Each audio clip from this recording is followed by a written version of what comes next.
Hello and welcome to the New Culture Forum's weekly discussion show, Newspeak. I'm joined this week by Marc Glendening, the head of the Cultural Affairs Unit at the Institute for Economic Affairs, by Gawain Towler, the political consultant, former head of media for the Brexit Party, and now involved in the referendum campaign on net zero, and finally by NCF's director, Peter Whittle. And if you haven't considered it already, we put out this content every week, so you may want to consider subscribing with the button below. So let's kick off on this week's news by discussing Zelensky's speech in Parliament. One thing that became quite apparent soon after that speech is that people were quite divided on it. Many people felt that it was a very inspiring speech, and other people thought that it was a bit strange that he was being sort of idolised in this way. So what are your thoughts on that?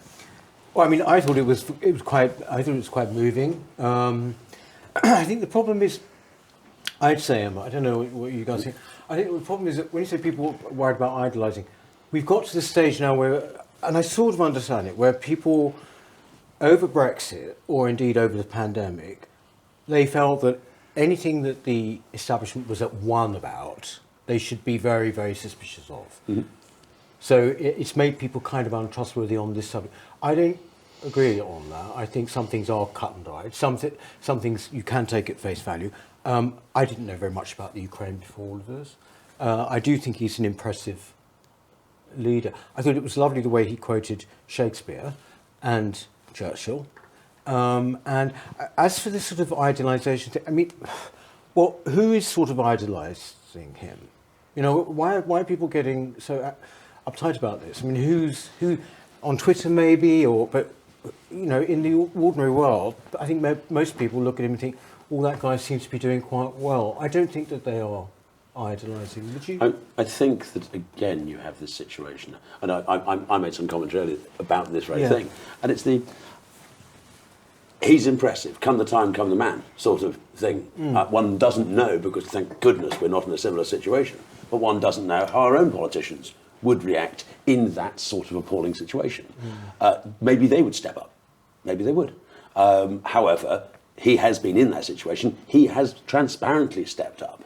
But I think but it's a bit early to go into the hagiographical approach, which it's not just on Twitter. It's in the broadcast media. It's in the print media. It's across the board. And anybody who just queries, just slow down a bit. I mean, not that long ago, Paul Kagame was the hero, the absolute hero. The Tory party sent plane loads of activists down to Rwanda to do stuff for him. He's been turning out into quite a pretty grim dictator himself. Aung San Suu Kyi from Burma, everybody's favourite Nobel Prize winning peace activist. When she was in power, she cracked down on the Rohingya Muslims. And there was some pretty nasty human rights abuses. The heroes we have today become often problematic in the future. One of the reasons why the MOD doesn't like giving VCs in combat these days is because they're terrified that the winner of that VC in 30 years' time will get pissed and hit a policeman. So tweet something. Or tweet something. So let's congratulate the man for how he has behaved and how he is performing right now, and support him and provide the military and other support that he needs. But stop turning him into a saint. I know it's the orthodox thing that as soon as you become a hero, you have paintings and icons with shiny globes around your head. But we must retain a little distance, and this excitement. Finally, a politician that we can all agree with has addled some people's brains. Well, yeah, but not just that we can agree with, but who's obviously not a coward. I mean, we can support him. Ours being utter cowards and, dissemblers, aren't we? That's exactly why I think it's not that odd that people have responded in this way, because we're not used to seeing people who are, and I mean, even quoting Churchill and making allusions to Shakespeare, it was clever statesmanship. He's trying to do the best for his country. He's got strategic objectives in trying to rally people to the Ukrainian cause. And I think people are not used to hearing that kind of oratory from world leaders, and so I don't find it particularly surprising that people are, all over it. Yeah, but I think there is following on from what you were saying, I think there is a healthy British scepticism towards leadership in general, which can sometimes spill over into cynicism. But I think overall it's been a very beneficial thing for the politics of this country. And, going back to George Orwell, when he was writing about why the British could never go down the road of following Oswald Mosley and sort of fascistic totalitarian movements, it's partly because we don't eulogize leaders in the same way that other cultures and societies have more of an inclination towards charisma and falling for charisma. As he said, that the British people are more interested in their gardens than they were in ideology. And I think there has been a change in British culture, and I think the whole Dianarisation phenomenon was a profoundly unsettling Do you think one that's something for many people of my sort of generation, because I saw something unhealthy in that. Do you think that's something that has changed now, as we've seen, post-COVID? There's always this sort of drive towards consensus politics, with the House always agreeing with itself on either side, not having a real sort of robust debate about these sorts of things. There was a sort of sense when I thought that that Zelensky's speech was very moving, and I thought that the responses in the chamber to the speech were very moving, but there did definitely feel like there was a kind of homogeneity to the response. I don't know whether that's mistaken or not. I had two thoughts on that. The first is, agreed, it was a moving speech in a situation of pure horror that he is in. And you're right, from his strategic objectives, well met. I mean, he's done a damn good job for his strategic objectives. But those people who have just gone, just hold up, they've had pylons for daring to question the sanctity of this man. That, I think, is concerning, and that ties into what you're saying about the Dianification. How dare you say that about our new hero? And I'm not saying he's not a hero, but he, like every man and woman, has feet of clay. We are all human, and in that sense, he's been presented to the public as almost a perfect ideal of a politician, and we know that's not true. That doesn't take a thing away from how he's leading his country in an appalling situation. I think that is important to note. And I think this healthy scepticism is something that we should encourage rather than shout down. And I have seen people being shouted down for daring to question this consensus. Well, where was the healthy scepticism during the pandemic then? From people like you, sir. Well, yeah, but I mean, it was always quite a sort of a minority. I was never in any but again, they were shouted down. You're a denier. You're a denier. Yes, I mean, yes. If you didn't go, if you weren't banging your pots and pans for the NHS on a Thursday night, I gather in some places, it was a bit like the 19th century when people would be accosted in small towns if it was. If people were aware you weren't going to church regularly. But no, it did surprise me. I mean, it did surprise me, the British reaction to that. I remember talking to Rod Liddell about it, and he basically took the mick out of me. I said, I thought the English were a bit more truculent about their rights and all of this, and he said, oh yeah, Peter, I think late summer 1953 was about the last time. So, he was very, very, very specific. I don't really agree with. I mean, it might well be happening, the idealisation thing, for like it. I just think it's not really that important. I think that when you're talking about the issues involved, it's a lesser one. I mean, I really do. When you look at what's happening, for me, it's actually made my mood rise this week. And frankly, it's been a long time since that's happened. I mean, I sort of look at it and I think, well, first of all, everyone said that Britain was going to have a diminished role, after you. Absolutely not happened, right? It really have helped. And I just thought, actually, that's entirely proved you wrong. That's made me feel good. But also just that sort of stepping up for something which I hope has a knock-on effect with us, actually. I hope people look at that. I'm not saying I don't know even very much about this man. I don't feel I need to, really, in a way. Right? I mean, realpolitik throughout the years and diplomacy has meant that we've been friends with people who've been well suspicious, and it's always been the way with humanity, and the other side too. So I'm not so worried about that. I do hope that kind of absolute, red-blooded, standing up for your country, not going to let it go and everything. We could learn something. I hope we learn something. It is rare to hear the words "glory to Great Britain." Yeah. Do you think it will rub off? I mean, that was something, wasn't it? When was the last time you heard anybody speak like that about our country in our parliament? And it takes a foreigner to do it. And also, yes, saying to be or not to be. Okay, you might say a bit of a cliche and all the rest of it. But I mean, I thought, you're looking and thinking, why can't our politicians actually use these kind of references? You know, why can't they? What are they so frightened of? It's also interesting to see, isn't it, that a lot of people on the sort of centre-left who would, you know, if any kind of British politician were to talk about Britain in that kind of a way, they'd be castigated as xenophobes and Little Englanders. But if a foreign politician talks about their own country in such a way, obviously in a time of crisis, in this particular instance, I know it's a sort of heightened situation, but nevertheless,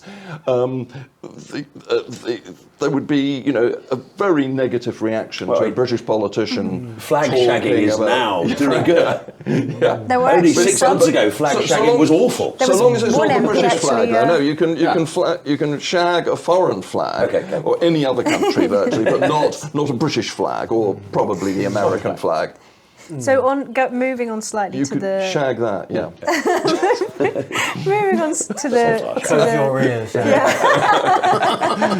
so your innocence has disappeared immediately. So moving on from the little sort of piddly issues onto one of the bigger issues. This week we saw increasing sanctions on Russia, particularly Visa and MasterCard, and what is to be expected, Russia moving into the arms, the cosy, cuddly arms of the Chinese. How big of a problem do you think that is? And I know, Gawain, you've got your own sort of angle on that, your own story about Chinese flirting with the West. Tell us about this one. It's in the paper. Is there something you want to share? Only the recipe for baby oyster porridge, which I'd love to get hold of. That's absolutely magnificent. But no, we have known for a long time, have we not, that Russians and their bot farms, the Chinese and their influence in buying schools and buying university departments, and so with Russians and so on and so forth. If you go into any science department of any British university, half the PhD students are not from these isles, and what's more, are not from countries that are friendly to these isles. Suddenly, in the last year or so, how can this be? They're stealing our int. Well, yeah, and this is not news. In many ways, Russia has, since the sanctions of a while back, its economy, unlike most Western economies, if you take away the money they get in through natural resources, the gas and the oil, is significantly self-sufficient. Ukraine, of course, is a breadbasket and supplies not just Egypt, where we've seen the prices go up through the roof, but also supplies a lot of Russia's and our own corn. So it's not just oil and gas that's going through the roof, it's also corn prices, because Ukraine is the breadbasket.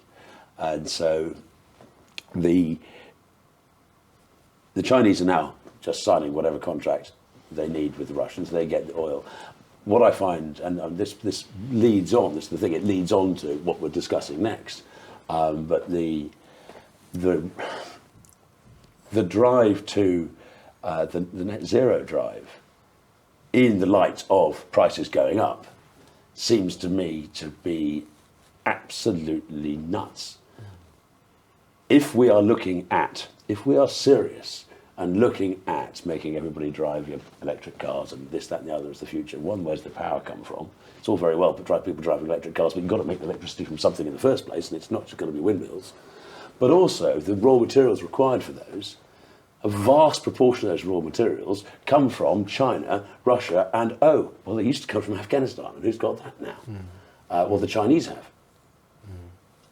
And so we are jumping from the fire, or the frying pan of European reliance on Russian natural resources, natural gas, to an even greater reliance on other materials that we don't possess ourselves.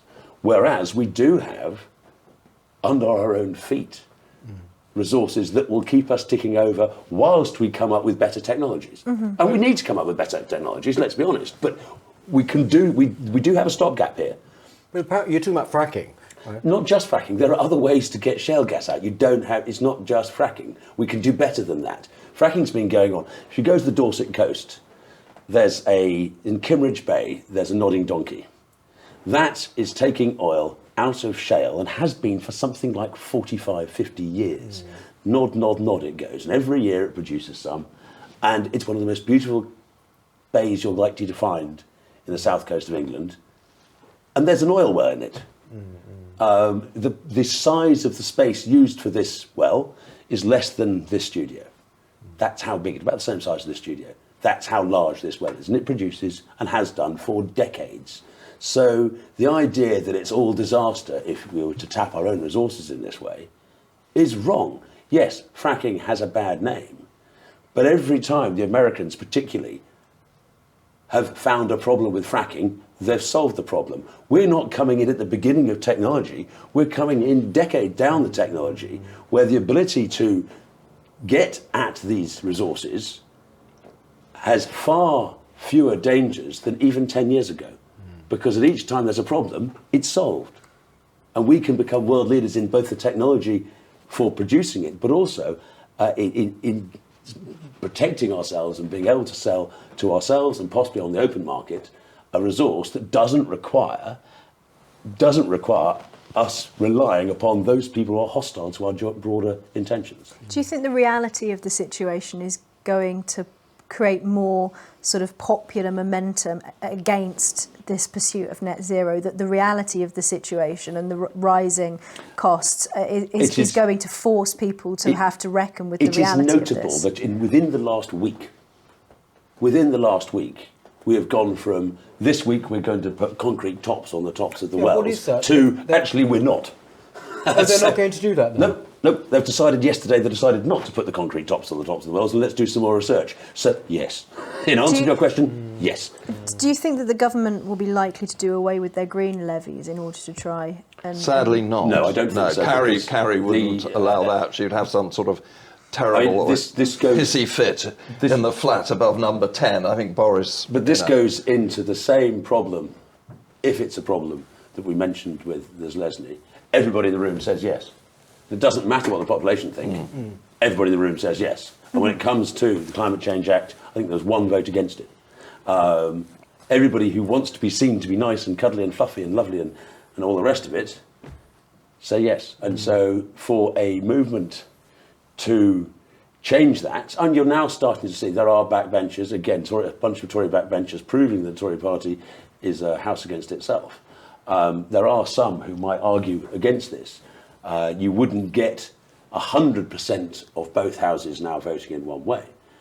But I think that there is still a visceral fear of Greta amongst most people in both houses. And that sort of screaming, how dare you, from a 16-year-old, and in many cases their own 16-year-old at home at breakfast, is causing them a great deal. To be sensible is a very dangerous thing.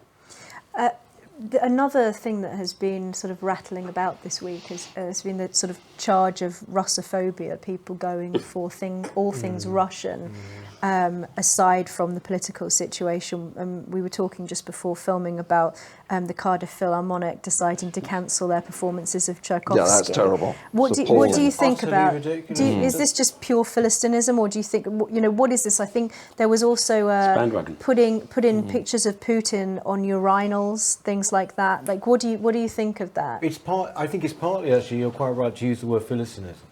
It's partly that. I remember a conversation, I think it's sort of just unbelievable ignorance. And it's quite absurd. I remember having a conversation during the whole BLM thing with some friends. And with a friend, sort of like acquaintances. And they were sort of, I remember talking about people who should come down and things like this. And I remember this, I said, well, what would you do about Wagner? I mean, would you stop Wagner being played? Because he was a shocking anti-Semite and Hitler's favourite and everything. and they had never heard Wagner. But they said immediately, well, of course he should. I said, what you mean, like off the radio and everything? Yeah, absolutely clear about it. And you might say, well, but the thing is that they're entitled to their view and everything. But to me, it just showed a kind of absurd lack of, well, nuance doesn't even begin to cover it. I mean, you know, what is the point of cancelling Tchaikovsky concerts or any of this? This I think rubbish. it was. This is not going to. Is it not any? You shouldn't do it. I mean, it's not the same thing. I mean, but we're living in sort of post-rational times where this sort of madness, which we've seen in a very domestic way with the whole, you know, statues issue and you know, decolonising the canon and all this kind of stuff, is now spreading to any political issue, and so there's this tremendous desire to sort of personalise everything, because that's, of course, part of the anti-rational mindset that And particularly the juvenile. new left are now embody. And there's a frightening anti-intellectualism here, which I think is reminiscent of fascism. I do believe that the new left is a proto-fascistic movement, not only in terms of its overt tendency towards authoritarianism, but because of its complete anti-intellectualism.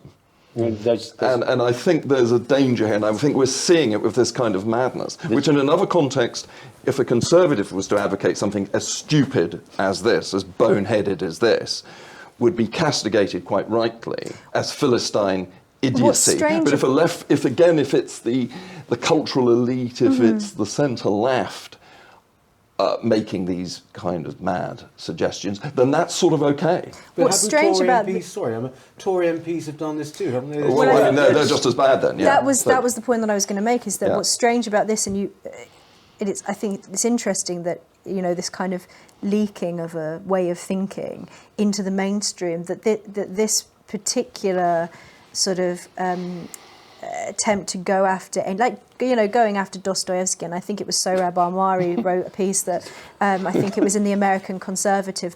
He made a really good point. I think it was Sohrab Ahmari saying that it's almost as if they think that that there's nothing that we could even learn about the situation by being knowledgeable about Russian culture and Russian history. Well, that actually it's in our interests to know these things. That actually that leaking of that anti-intellectualism now it's not left or right. It's not the normal divisions of left and right on all of these issues has become completely It's a debased muddled culture. up. I mean, it's as simple as that. It's a culture that no longer knows. It's lost its moorings. It no longer can see these things in perspective. It doesn't understand anymore. I mean, you know, that may probably, in their view, that would mark me out as some kind of elitist to say that. But I mean, you know, but the fact is, well, no, but the fact, there's nothing wrong with that. The fact of the matter is that these kind of judgments and these kind of things can only come, surely, from people who have absolutely no sense whatsoever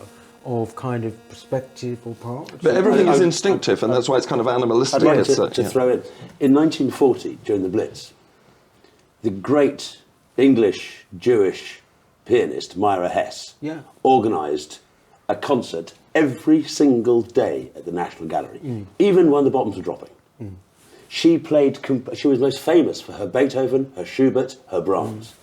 She was English, she was Jewish, she was a pianist in the National Gallery. As German bombs were dropping in Westminster, she was playing Beethoven. And the King and Queen went to see it. And the Queen went to see it, yeah. So, if meanwhile, we're not even at war, and the Cardiff Sinfonetta is banning Tchaikovsky, we've lost our collective minds. Related to that, I thought that it might be interesting to dip into the TfL anti-staring campaign, because this seems to be, and I go on the basis of Marc wrote a very interesting article on this. Could you not look at me so directly? You're Am I unsettling staring me. aggressively? Can you explain, for people who don't know, what is the anti-staring thing? What is that? I think Marc would be better to explain it. So, late last year, Sadiq Khan launched a campaign against, I don't know, sexual abuse or something on the London Underground.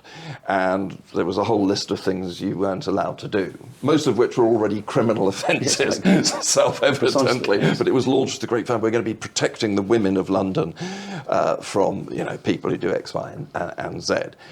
Some of which were quite legitimate things, but they're already illegal. But one of the most hilarious aspects of it, I think there were 7 different aspects, dimensions to this campaign, was a campaign against staring. Sexual staring. It was undefined as to what would actually constitute sexual staring. Sexually intrusive staring. So what do you mean leering? Now, I don't know if you would like to give us an yes, drooling on the perhaps you tube. could all give us an impersonation as to what you would consider to be sexually intrusive staring, where you on the London Underground, and a person were to be staring at you in this way. I'm not quite certain how you would even know that there was sexual intent. Yes. Look how Peter looks at Roger. Yes, that's highly sexual stuff. So they have now sort of put this campaign, the staring aspect of it, into action. A couple of weeks ago, I was sent a photograph by a friend, and she was amazed to see this incredible poster, which looked as if it was a bit like that Tory party poster. Do you remember from the 1997 election, which everybody laughed about? Demonize, with Tony Blair with mad eyes. And so they have their own version with the word staring, and then 2 sort of manic eyeballs bearing into you, coming out of some of the letters. So probably eyes. And then it says, sexually intrusive staring is an offence. It's not quite clear, actually, legally, what offence? What is that? Could be connected. Would somebody who felt they were being stared at, would they be entitled to pull the emergency cord, stop the train? The London Transport Police would come onto the train, take you off, were you to be sexually staring? Presumably, it would be on the basis of the person's perception. That's another sort of postmodernist subjectivity. Yeah, of course. But and if somebody is hard of sight, is partially sighted, I might feel if somebody is staring at me. It's an ableist campaign. If somebody is staring at me, I might feel that they are being. Well, actually, that will never happen in my case. There's no definition. But how what is the duration of the stare? Is it 2 seconds, 10 seconds, half an hour? Do you think this is a mixing together of the sort of radical subjectivism, as you were saying before? This nannying desire to kind of control people's behaviour, but with this subjective element to it, mixed with TfL's post-COVID nannying. So it's a sort of toxic mixture of all of these different things that have been going on in the last couple of years. Do you think that's a really good point. I hadn't thought of the COVID point, but I think that's all added to... But is it not part of the banning adverts, like the Beach Body Ready adverts? Isn't that part of the same thing? These adverts are not allowed, and we're going to put out different adverts that tell you you're not allowed. Yes. I mean, of course, there's a huge dollop of identity politics, because when you say radical subjectivism, you're right, but of course it's a very selective subjectivism. So that if certain groups of people were to say, I feel I'm being stared at in an aggressive or sexual manner, I suspect no action would be taken. Tweed. I don't want to alarm you, but I don't think, a tweed wearer, probably no follow-up action would be taken against the person, or indeed persons sexually staring at you. So I think there was obviously here, there's clearly it's designed to appeal to the sort of feminist lobby in the same way that Sadiq Khan now has feminist and transgender symbols on traffic lights in parts of inner London. They've been there for a long time. LBGT, whatever it is. Things cost £10,000 a time, crossings. Separate crossings. So it's all part of the way in which identity politics is being injected into our society, imposed upon it through public ideology, through a semi-state ideology we now experience, and taxpayers are having to pay for this. Yeah, you mentioned the zebra crossings, which I quaintly call the zebra crossings. But even there was a woman got into hot water this week. A teacher talking about the rainbow stairs in her school and all of this. By implication, it's making you agree in an odd way by using the thing. When you walk across it, you're being kind of cajoled into kind of using it, even though it's just a zebra crossing. I mean, I think with the staring thing, when I first saw that poster, it looked like starring. So I thought it was like a film poster. It says staring. But I sort of thought this is typical of the left. They've always had a problem with people's. They've always had a problem with intimate human relations. They always. It's the one area that they've never been able to get into. In a way, they want to regulate it. This goes right back actually the past century to Marxism, and I thought it was part of that somehow. That sort of we want to somehow or other control the way people actually respond to things. I'm not saying people don't leer at people, but can't we take things and can't we do things for ourselves? But also, someone's leering at you, is- say, what are you is Aren't these leering microaggressions? Isn't staring at somebody in an unwanted fashion a microaggression? Well, I think, leering is not, I presume, I'm happy to be corrected on this, but I don't think leering is a criminal offence. Yet. And so they're saying that this is sexual harassment, but not legally speaking, presumably. And so it's moving in the direction of saying to describe that... it as an offence is suggesting it is, even though it isn't. Indefinite, yeah. I mean, it's the same as when you get, certain lobby groups will be misrepresenting the Equality Act, for example. That it's almost misrepresenting the law to suggest that looking at somebody in a certain way is some kind of criminal offence, because you would assume that sexual harassment would be a criminal offence. And so it's moving the goalposts into the realms of microaggressions being viewed as a criminal act. Can I just pick up on Peter's point, which I think is very, very important in this context and follows on from what both of you have just said about microaggressions. At the heart of all this, and this is where I think is the fundamental difference between liberals and, on the other hand, the new authoritarians of the new left, because not all the left are authoritarian on all issues, of course. At the heart of this is a conception of power and an understanding of power, and the way in which the whole concept has become radically elasticated to the point whereby virtually anything can be interpreted as an act of oppression, of attempted dominance. And this, of course, goes back to the sort of postmodernists, to the idea that all human interactions, even the way we look at each other now, even the way we're talking, is implicitly a craving for power over the other. And this has had a huge impact upon the new left and now upon politics and law. And that is why it's so dangerous, because it's taking away the understanding of power in its rational sense as being physically observable acts and material processes. And once you divorce the concept of power from empirically verifiable acts and processes, then you're on a slippery slope towards the state being able to, put cameras in our homes, because we might be engaging in all kinds of acts of power. It becomes something almost Gnostic, because only a select group of people are able to identify where that mysterious evil spirit lies, and then you end up with a situation where you have certain groups who are trying to, in their own way, seize power in order to exercise society of this evil spirit that nobody can see. Well, it's akin to witchcraft. I mean, it's akin to a belief in witchcraft. Speaking of which, The thing is as well, is that it's connected to this whole thing of bullying. You hear this word bullying all the time. I know we're going to maybe talk about Burkow at some point, but the thing is, I think it was Dawn Butler, that great intellect of our time, said something like he was bullied. He was bullied because he wasn't given a peerage. But the thing is that basically bullying now... Genius.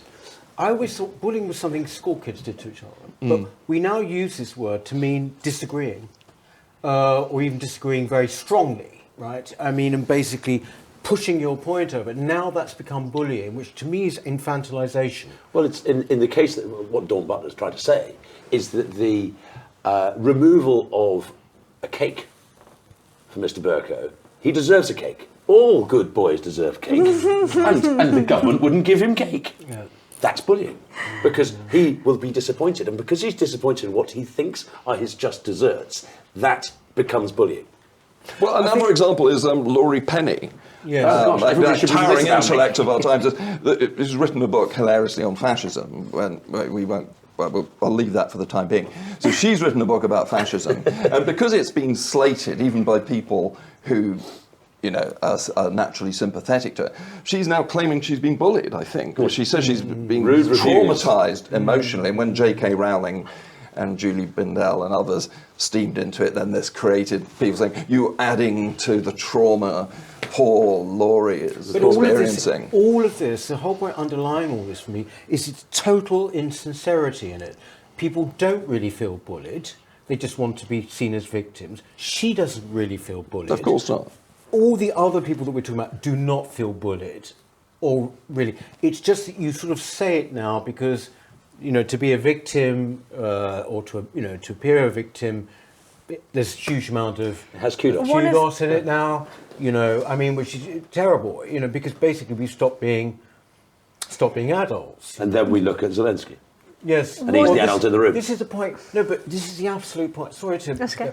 But this is the absolute point, right? Because I just have... When you look at what Lionel Shriver, she brilliantly said, genuine... what actual bad, Badness, she called them. real yes, badness. actual badness, which were things that are happening. And you sort of think, perhaps, you know, this will be a salutary warning, a salutary wake-up call. I have to say I doubt it, because we thought that as well with the pandemic.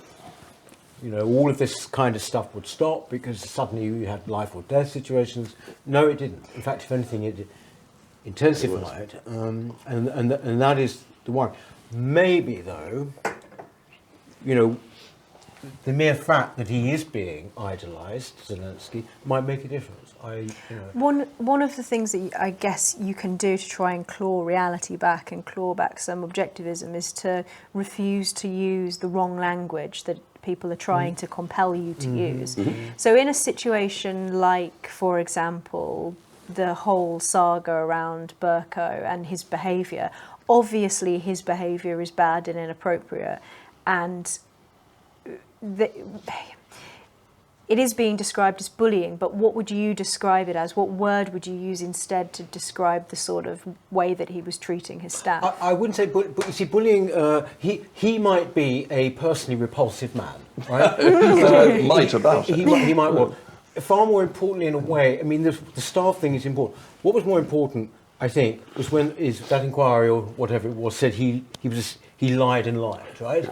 That's important, and also the fact that one of the great offices that we have, right in the centre of our constitution, tried to thwart the And Brexit despite vote. the fact that everybody knew he was an appalling Yes. man Yeah. and was hectoring and used abuse of power over his underlings with horrible regularity, and this was known, a large chunk of our elected betters decided to ignore this great wash of personal failing that in anybody else they would have thrown a huge book at because he was on their side.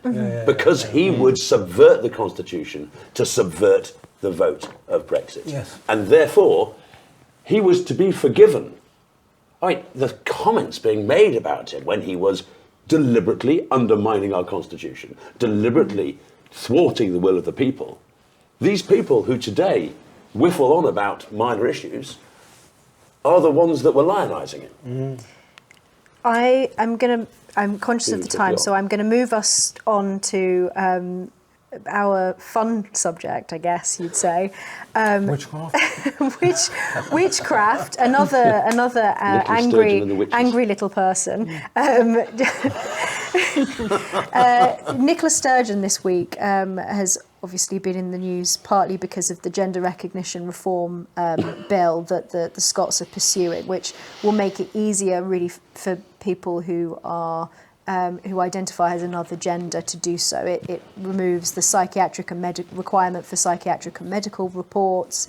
It shortens the period of reflection required to 3 months. And so people like J.K. Rowling have been coming out against this and criticising it, saying that it puts women in danger, which I think she's absolutely right there. But it's also come in the same week as the International Women's Day. The Vagina Museum, because there is such a thing, decided to make it all about trans history. And they put a tweet out saying that they turned off replies on their tweets because, quote, some people would prefer these stories to be erased and silenced, whilst they were themselves in the process of... Where is the Vagina Museum? I think it's in Camden. It would make Should sense. anybody wish to pay a visit. But also, again, on International Women's Day, Annalisa Dodds, the Labour Equality Shadow Minister, said on BBC Woman's Hour that she wasn't sure how to define what a woman is. And J.K. Rowling, responded to this and has been really critical, saying that somebody should send her a dictionary and a backbone. And all of this has been swilling around with the story, the funny story of the week, which is Nicola Sturgeon apologising to witches for, I think it was the Witchcraft Act 15 something or other. 1723, did it finish? So she was apologising to witches for, and this is a quote, those who have suffered injustice driven by misogyny. So presumably witch hunting would be illegal under the Scottish Hate Crime Bill, because it would be regarded as misogynistic. Even for the male witches who were killed. Quite. So what do you think is going on here? Like, what's your sort of analysis of all of the way that International Women's Day has been twisted? And I suppose in the case of Sturgeon, she was looking for something to hang her International Women's Day hat on, little pointy one. And she happened across. Now, there is no doubt that I think it's upwards of 5,000 women in Scotland were charged with, and many thousands were executed for witchcraft, somewhere between 1576 and 1723, I think. This is true. But, I mean, you're really trying to find something to say, aren't you, if that's all you can manage? Today, she announced that she's interested in a no-fly zone over Ukraine. So she doesn't have witches to defend her. She won't have nuclear trident to defend her, but she does want to start a third world war. The woman seems to be absolutely all over the place. But this is the thing that you were saying about, like, Lionel Shriver talking about actual badness. Clearly, we still have people who are fighting against fake badness, and it's not even that they have their priorities wrong. They're just not seeing the wood through the trees. The thing is, though, I mean, this is a bit of a wild guess, but I think probably quite accurate. These people like Nicola Sturgeon, right? These pygmies, literally. Sorry, these small political pygmies. They look at people like Zelensky, and they look at these events. Never underestimate, I think, with politicians, jealousy. They want glory. They want glory, in fact, all of those things. However they dress it up, wouldn't you say they want? And they will look at things like this happening, and they'll think, they're sort of, this is going on here and I have nothing to do with it. How can I, and I think that really can't be underestimated.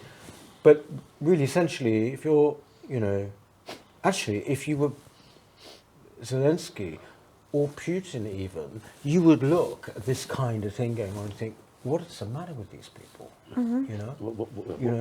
There's real stuff going on in the world. Yes, exactly. Why are you worrying about? And it might have been nasty at the time, and it was, but that was literally hundreds of years ago. Yeah. Are we going to pardon? Are we going to pardon the Vikings? Are we going to or demand apology? Well, no, because they suffered from toxic masculinity. So you would never. This desperate looking for things to talk about when there are very real things that should be spoken about now. But I don't want to come across as an obsessive, but I think there's this kind of stuff, while it's kind of laughable on one level and it's providing us all with a sort of bit of humour, it is indicative of a very sinister ideology, identitarian, neo-fascistic ideology, which divides our societies into goodies and baddies, oppressors and oppressed, and they are constantly trying to shoehorn this madness, this anti-liberalism, into everything, even historic events that took place several hundred years ago. And they are constantly using everything, the way we look at each other, historic events, anything. The decor of this, this establishment, everything is being utilized in this very totalitarian way. And so there's this weird mixture that postmodernism which you would think would lead to a kind of highly individualistic, as you said, epistemological subjectivism, is actually being used strategically to try to destroy all established beliefs, even that there are things called men and women and that they biologically, objectively exist. And on top of that, then to bring in this ideology which is highly authoritarian and highly elitist. And so all of this stuff has to be seen in context. If you look at it in an isolated way, you don't get it. You don't get its significance. Before wrapping up, I just wanted to get your final thoughts on this question, is that the way that this is sort of the trans arguments have been buried into International Women's Day, I think is really interesting. And obviously there are lots of women who are very concerned about this, J.K. Rowling being probably the most high-profile person. What exactly do you think is going on with the way that this is being, International Women's Day is being co-opted in this way, and also at the same time you have people like Annalisa Dodds, and I think it's probably fair to say that politicians like her just don't have the sort of sense of security to be able to say, actually, no, a woman is this. Do you have any sort of final thoughts on exactly what's going on there, why it's being used in this way, why they're using particularly International Women's Day to push trans issues? I don't mean to be dismissive, I would think it's pretty much of a piece. I think, well, why wouldn't they? I think the majority of women don't even know it's Women's International Women's Day. I don't think they should know. I think these things are entirely gestural. They mean nothing. I mean, I think that the general argument about the way women are being sort of essentially erased is of huge importance and ongoing. But I think that it's almost inevitable that these people would, this International Women's Day, that they would do this. Almost I agree with you, it's inevitable, but I think what is really sad is that people who are in a position to call this out are too frightened to do so. Last year, the national conference of Her Majesty's opposition can be boiled down to one word, and that's woman. Because the entire conference, 3 days of their conference, we have no idea what anybody said about where. The only thing that I can remember from it is people were running away from journalists saying, "What's a woman?" and they couldn't answer. And that was their entire 3-day conference. That's all they said. It's the only time I think I've ever seen a political party go down in the polls during their conference, because the only thing that came out of it was fear of the word woman. Madness. Any final thoughts on the clownish situation of people running away from the word woman? Well, it's indicative of the fact that the centre-left is becoming an overtly postmodernist movement. And in a way, that is a good thing, because I think, as Lenin said, worse is sometimes better. Let all of these people go for it wholeheartedly. I want them to now become overtly authoritarian on these and other issues, because I think here lies an opportunity for the creation of a politically, if not economically, liberal popular front, which includes left-wing rationalists, traditional, non-intersectional feminists, libertarians, conservatives, and what have you. And I think we need now much greater clarity as to where the dividing line in British and Western politics is. And anything that accentuates that helps to develop that sense of awareness as to what's happening, which clears away the sort of conceptual fog, is a good thing. So I say, bring it on. And that is a really good constructive note to end on. So thank you, Marc, Gawain, Peter, and thank you to you for watching. Please like, subscribe, comment below, let us know what you think of the show or your thoughts on any of the subjects, and we will see you next time on Newspeak. Thank you very much. Hello.